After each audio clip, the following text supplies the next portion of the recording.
Welcome back, everybody, to another episode with Coffee with Cagnetta.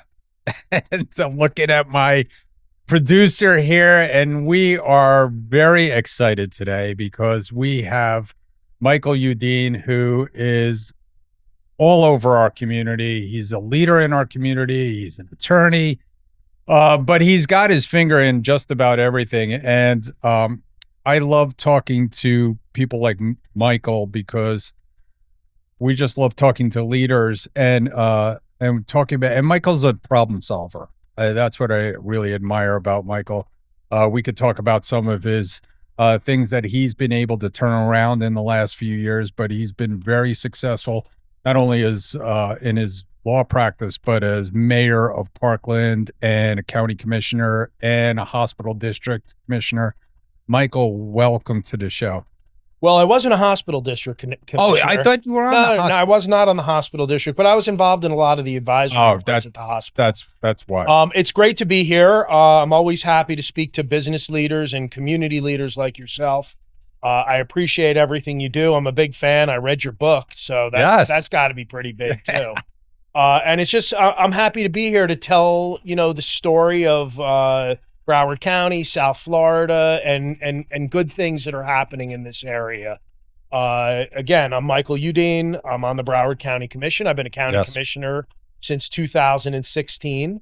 Before that, I was the mayor of Parkland from 2006 until 16. I'm also a practicing attorney in town. I was on the Legacy Bank Board of Directors, which was one of the larger community banks in Broward County. Recently sold out to Seacoast Bank. I'm a husband and father of 3 great kids, and I'm just a fan of the South Florida lifestyle and the Broward County community. And you couldn't even make it through this office without being cornered by 2 guys who know your kids. And so obviously everybody in your family is very involved and out there. And we have some new young associates that are good friends with you guys. And it's funny, as I've conducted myself in public service, having a young family has always been a big advantage. So like when I was mayor of Parkland, a lot of times were spent out on the fields and in Little League and soccer and whatnot. And just from having my 3 children grow up in the community, watching them at Stoneman Douglas, going off to University of Florida, and it's starting to establish their careers down here, it's just been a big networking thing, of multi-generations. And it's great. I love seeing the young associates all over the county. They'll pop by. We'll have a few beers when we're together. Right. We'll have a few laughs. And that's one of the great things I love doing. I love networking, especially with the young kids and watching them succeed. Yeah. And speaking of networking, I mean, my PR agent, associate Kip, my daughter works there. Your daughter's there, so we're very. There's a lot of stuff for us. So. Right, so, and she also does a lot of stuff in the nonprofit world, which merges into what we do too, because we like to give back. Yeah, sure. Part of being a community leader, is giving back to the community and making sure that the entire community succeeds. That's the goal of all this. Yeah, and we've talked. I've talked about this on the show a lot, and I often ask people, where do you think that comes from? You come from New Jersey. I come from New Jersey. We're very close to each other. And does it come from our upbringing that we want to give back, or is it just kind of a shared experience that, you think leaders are? I think that, my philosophy, it's always come from the way I was raised by my parents is, make the world better, treat people the way you want to be treated. And, There doesn't have to be a winner and a loser in a situation. You want it so that both parties all parties can kind of win. And I love seeing success. I love seeing you succeed. And if I have clients and they're succeeding, then they're going to use other people. It just pays it forward, and it's just a good way to be positive and throw the positivity out there so that it comes back, in multiple degrees. Yeah. So you came down here talking about multiple degrees. We came from little degrees up north, and we came down to a nicer place to live. Talk about, moving down here, and then, actually you moved down here and then you went a little farther north to college. Right. So I came down when I was in high school with my family, Northeastern transplants who come down on vacation and go back up to New Jersey and the pipes were frozen and there was, it was snowing and it was freezing and what a way to have a better life by coming to South Florida. Moved down. Right now I serve County Commission District 3, which is the Coral Springs area, right. Parkland, Tamarack. I grew up there. I mean, wow. I went to Taravella High School, went to University of Florida undergrad and law school, came back. My law practice is in Northwest Broward. I mean, I've really been involved with Northwest Broward for the past, almost 35, 40 years. And it's just exciting to see everything that's going on. And it's exciting to watch the growth of the area. I mean, you remember back in the day, Coral Springs used to kind of stop on Sample Road. Right. And now, I mean, look at what we've built out in Northwest Broward. It's incredible. It's an incredible community. All of Broward County. I'm so lucky to be a part of it, and having moved down here 30 years ago, and been able to build up my business in an incredible community that I do feel like we stick together. A lot of us. And so you started your practice right from college? I worked for a law firm down in Miami, and then I kind of went into a smaller, practice with family members, and we built it up. And after a few years, I was interested more in public service, and I ran for the city commission in the city of Parkland in 2003. And if Parkland was the type of community that had a lot of, more old timers. They were out right. there. It was very rural. But in the early 2000s, a lot of the young families started to move out there. And I'll never forget, I did not get the endorsement of the Sun Sentinel when I ran in 2003. I was running against an incumbent who we became friendly afterwards. And they said of me, he's like what Parkland is in the future. They're not really there yet. The young families coming out. Not ready yet for that. The city isn't ready for that right. type of movement yet. And it turned out I won every precinct in the community in 2003, ran for mayor in 2006. And like you said before, did a lot of it. I mean, when I first ran for office, the people that helped me said, let me see your Little League team lists, your holiday card lists, your school lists of the kids that are in school and their parents. And we turned that into a winning strategy. That's, it's incredible. I admire politicians. I've thought about running myself one day, and it's such a gift. It's such a sacrifice to you and your family to do that. Sacrifice your business. You were telling me right before we started that it's sort of a part-time business, but there's not much part-time about it. It's one of those things where being in local politics, and I consider even what I do now as a county commissioner, right. local politics, I walk through a supermarket and I have people that I've made decisions that directly affect them. And not everyone's always happy about the decisions that you make along the way, but I've tried to model my career and my politics on being open and transparent. And I found that even some of the people that didn't like what I did, as long as I explained it to them, had an open door to discuss things with them, and I'm very accessible. I mean, you can find out what I'm doing most times online. I'll post it if I'm at certain places. I always try to talk to people. I always try to explain myself, and I always try to do what I think is right for the overall community. Yeah, well, I think that's, we were talking about negotiations and talking about solving problems. And I think that, it's a unique skill, especially in politics, right? It's certainly local politics might be easier than when you have to start dealing with parties on the state level, perhaps. But even locally, we have such a diverse community, right? Incredibly diverse, with incredibly diverse views, incredibly diverse needs. How do you like, so, I thought you were so involved in the turning around of Broward Health. Your name was all over that. You were helping out so much on the committee. I thought you were a hospital, so talk about how you tackled that, how do you tackle some of the big problems we have in our community?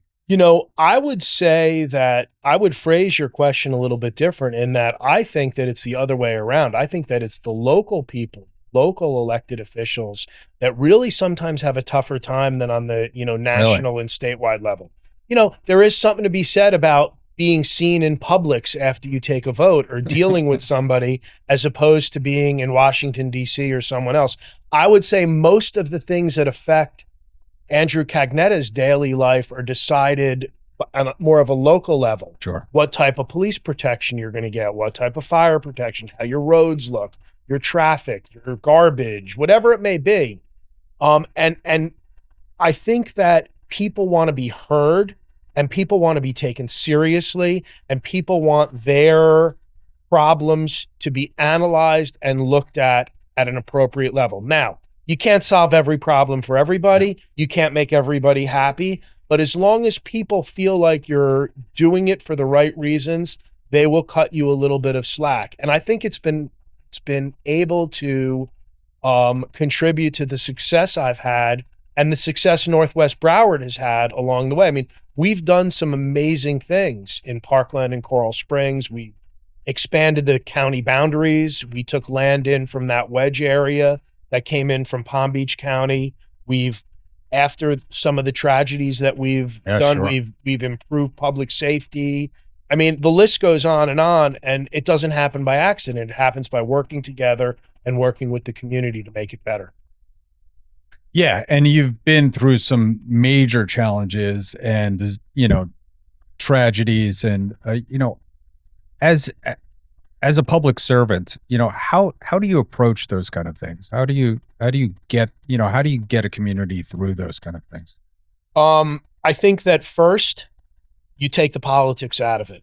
No one cares whether you're a Democrat or Republican or which way you're coming at something. They just want to be heard and they just want to be understood and listened to and consoled.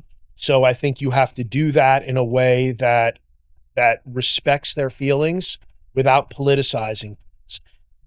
If they think that you're in it for yourself and not for them or the community, you're at a disadvantage. So that's the first way that I look at things. I try not to politicize things, but I try to be there for people. I mean, a lot of people will say, oh, Michael Udine, he goes to everything.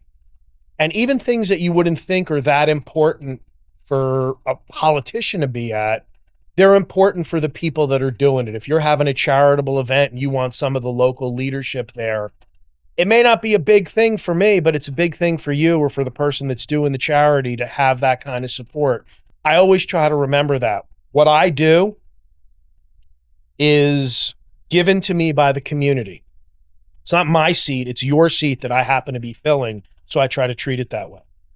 And you were mayor of Broward County, which it's not an elected position here in our county, but it is, you get to do it for a year, which seems awful short to try to get things done. But if you flew into Broward County, you got to hear Michael's voice tell you all the wonderful things about Broward County. So, there is a big responsibility in doing that. How do you juggle business? I mean, you're doing business at the same time. The other thing that I sit on a special district here in Hollywood. So I don't want to say I dabble in politics, but I have to. But you dabble in politics. But I have to deal with sunshine laws and things like that, and so it is a different world. But I've learned so many lessons, not only from being a somewhat politician, but in my nonprofit work. Yep. And what have you taken away from those kind of things to bring back to your law practice? So yeah, there's a lot of times there's things that you got to look at. You want to make sure you're doing it in a way that there's no conflict of interest or no appearance of a conflict of interest. I always try to, go by the thing. If I don't want to read it in the paper about myself, that's how I kind of look at some of these things. I'm very careful when it comes to that kind of stuff. I don't want to use my position for any kind of special benefit. It's funny, like sometimes we'll have an event And, we're running from one event to the other. So Sure. they'll have special parking up front for us, or they'll try and, rush us into the thing.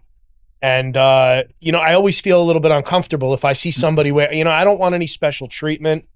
There are some perks to being an elected official, but just a funny story is that last year when the Panthers were doing so great, right. As a county commissioner, you're kind of expected to be at these Panther games. We're involved. Right. There's different people coming in and whatever, but you got to pay. You can't take a ticket because there's laws. Yeah. There's all kinds of gifting stuff. So, June and July of last year, I joked around with the Panther organization. My American Express bill was through the roof because there were so many Panther playoff games, but it was just a great time to be in Broward County. And it was just a great time to be an ambassador to Broward County for Broward County at the time.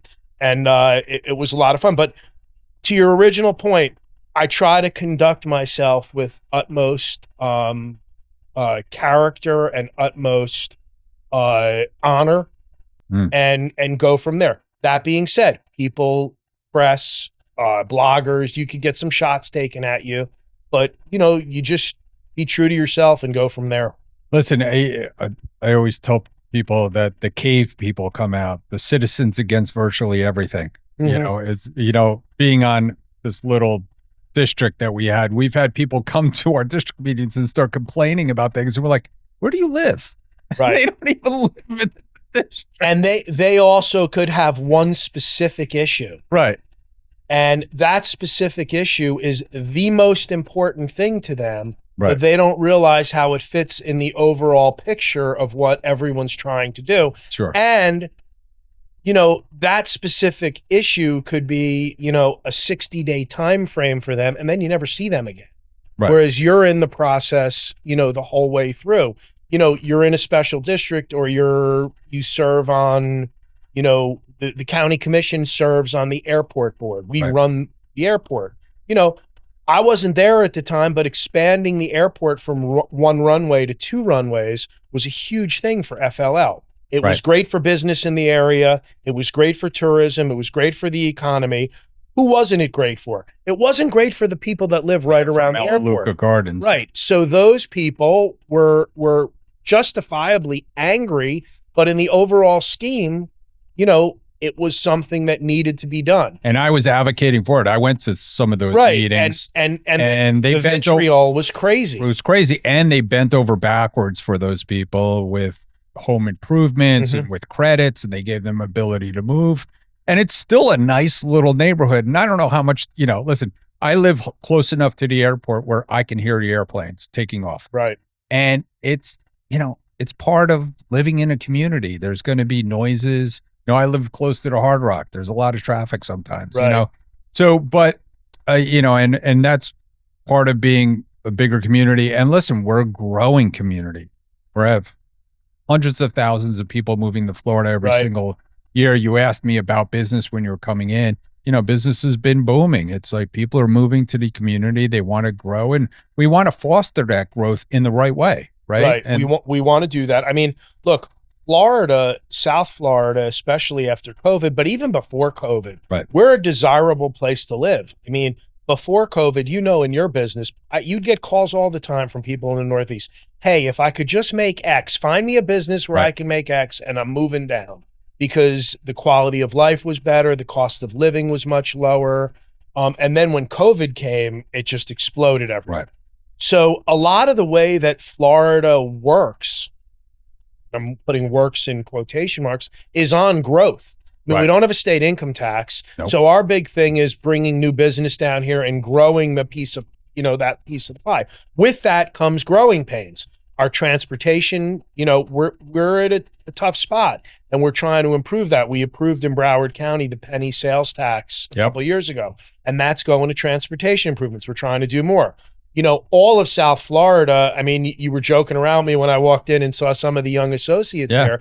I bet you if I spoke to them, their number one complaint would be how expensive it is for their apartments and whatnot in South Florida. It is expensive to live. And, the numbers get to be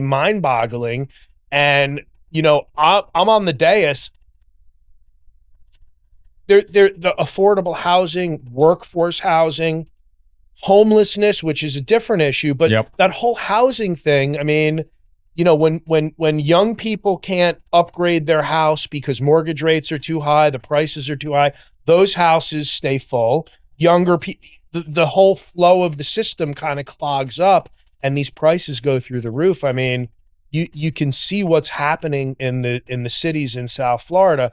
I always say to like the elected officials in Fort Lauderdale, they must have gotten, and they must get crucified when they approve a lot of these buildings with a lot of the density. Right. But if you go down to Fort Lauderdale now, it's a 24-hour city, and at night these buildings are busy. There's a Publix down there. My kids live, you know, one of them lives down there right on Las Olas. One of them lives in Miami on Brickell. These are 24-hour cities now that back, you know, when they were approving some of these things, but well, we don't want that. We don't want that stuff built, but you have to do it. Yeah, I mean, there's no going back, right? And there's people coming down here all the time. You know, we've had issues that we have to replace some of these buildings now. We're getting to the point where, you know, things have been around for 40, 50 years. We have to redevelop. We have to increase density. We're going to increase density. And I think there's a lot of people that, you know, want to fight against growth, and it's just inevitable down here in Florida. We're landlocked for the most part. You did talk about that every once in a while we get a little piece of the Everglades maybe we could take back, or we could redevelop some land. But here in South Florida, we have only one way to go. We redevelop and go up to increase density. And yes, transportation is going to be a thing. I am a user of the Tri-Rail, which is pretty cool. Like, I use it, and I think it's great. I use it once a week. I go up to West Palm, and it's really convenient. I've talked to some of the commissioners about some of my concerns. They've been really super responsive. And, you know, I think that's the future. You know, are we going to build a bridge or a tunnel? I mean, those are things that will have to work themselves out, and they will work themselves out. But I agree with you. I mean, there's not going to be enough space for roads and for all the cars. There's always going to be, you know, I have some people that say, like, I don't want to take a bus. I don't want to, whatever. I don't want to take a train. Okay, that's fine. You could stay in your car, but other people will take the bus and the train, and that will alleviate some of the traffic on the system. But I agree. We need to build more transit, you know, density. So if you're, and I take Tri-Rail. Take Tri-Rail a lot. I take Brightline a lot. Yep, I do too. It's a convenient way to do it. It's easy. It's kind of fun. Right.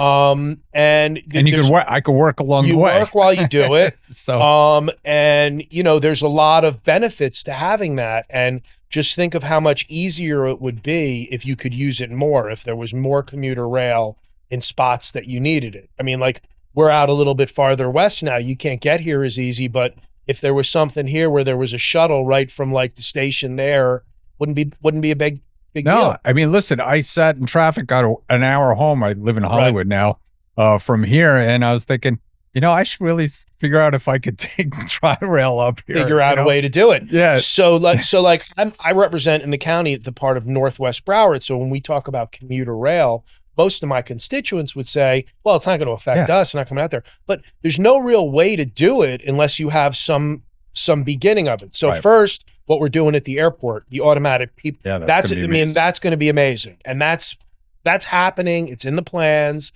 There's going to be from the airport to the seaport to the convention center, which we've just put, you know, tons of money. And I was there yesterday. We're building an 800-room headquarter hotels. Our convention center has been expanded. But that circular people mover type of thing into the Brightline and Tri-Rail air, you know, into a multimodal center.